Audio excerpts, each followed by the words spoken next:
Hi, this is Dave Ford, President and Founder of the Atlantic Gold and Silver Center. It's Wednesday the 12th of December 2018 and today we're going to look at choosing silver to buy based on either the price or the reputation. Now when it comes to buying precious metals, there have always been premium differences between different products. Silver Maples and Silver Eagles generally sell for more than unbranded generic bars. Now why is this and what does it mean for investors? So firstly, we're going to have a quick look at where the premiums come from. Now we all know what the spot price is, so why is it that bars and coins cost more than this? Well, the spot price is typically for 1,000-ounce bars, large bars that mints and banks will trade with each other. But the actual process of making a coin means that the coin will end up costing more than the cost of a 1,000-ounce bar. Now I've been to the mint and I've watched the process for making silver maples. This is a generic diagram for making coins. There's a couple of differences between this and making bullion coins because the metals are a little softer. But generally the process is quite involved. It involves stamping out the rolls of silver into coins, then measuring and testing and boxing and packaging them up and making sure you get nice boxes of perfectly weighed finished coins. So the premium over the spot price is made up of manufacturing costs, which we've just seen. The mints will make a profit on what they're doing.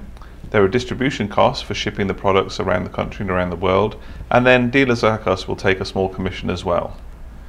So let's just do a comparison of some of the different coins out there.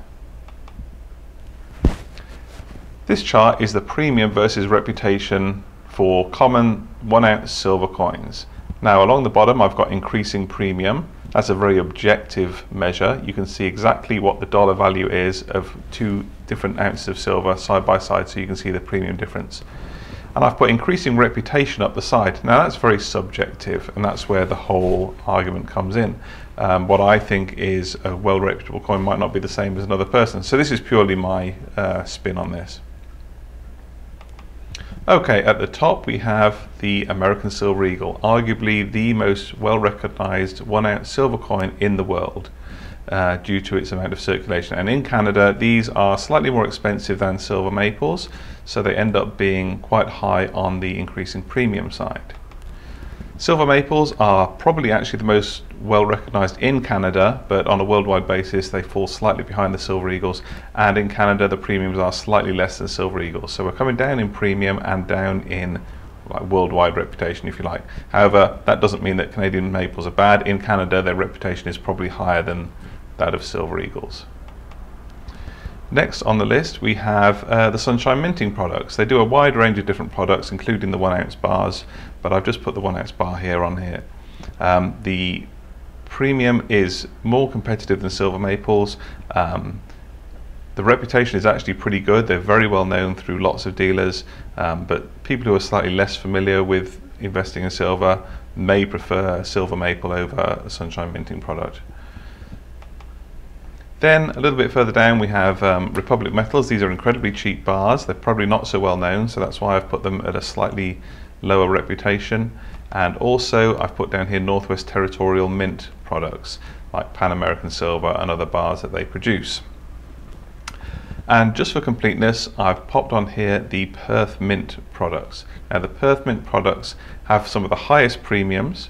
They are fairly well recognized, but the fact that the premiums are quite high because they change the design every year means that generally they're not used as a major source of investment for people. People would generally prefer to buy larger quantities of the other coins, and people will only buy a few of the Perth Mint coins here and there just for a change really, and they do have some slight numismatic value to them as well. So most of our customers fall into one of two camps. Some of them just want the cheapest silver. Some of them just want the most reputable silver, so it'll be the easiest to sell somewhere down the line. So we only have people who will only buy Royal Canadian Mint products, silver maples, silver bars, or gold maples and gold bars from the Royal Canadian Mint. And I understand that. You want something that you're going to be able to have no trouble selling 10, 15, 20 years down the line. Then we have people who will only buy the cheapest products. They want the most bang for their buck. For example, if you are buying Sunshine Minting products compared to silver maples, by the time you've bought 25 silver maples, you could probably afford an extra ounce of silver if you were buying the Sunshine Minting products. So I understand that point of view too. And you will also get regional variations in reputation. For example, we occasionally see small gold bars come in that say from the Istanbul gold refinery. Now, if you're in Istanbul, you would have no trouble accepting that bar from somebody because it would be very well known and very well reputable in that area.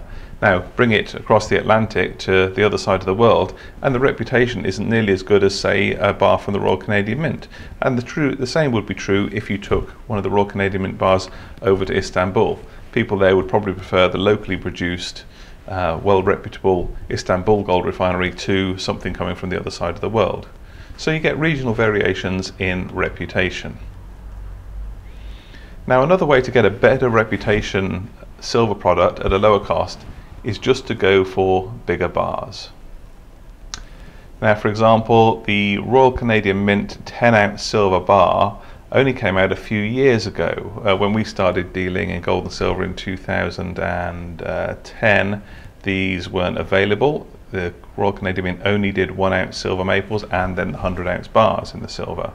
They brought out the 10-ounce Royal Canadian Mint silver bar, and it's a great compromise between the higher premiums of the silver maples and the unwieldy size of the 100-ounce bars, and it's been one of our best sellers since it came out. So back in 2010, boxes of maples, if people were buying 500 ounces, a box of maples was a very, very popular size. But now we probably sell more whole boxes of 10-ounce bars than we do of the silver maples. Now, at the end of the day, we don't really sell any bad products. All the silver and gold we sell is from well-known, reputable mints. So everything else comes down to personal preference. So what I'd say to you, if you're not sure what to go for, is take some time deciding what you want. Do you want to get the most bang for your buck and get the cheapest silver possible, or do you want to get for the most reputable silver, which you'll have no trouble selling even to silver novices who might not have heard of some of the lesser known mints? Or do you want something in between? Do you want a compromise? If you're not sure, then please take the time to talk to us, because at the end of the day, when you walk out of our stores with your silver or gold, we want you to be 100% happy with whatever you decide. Thanks for watching, and we'll see you again in a couple of weeks.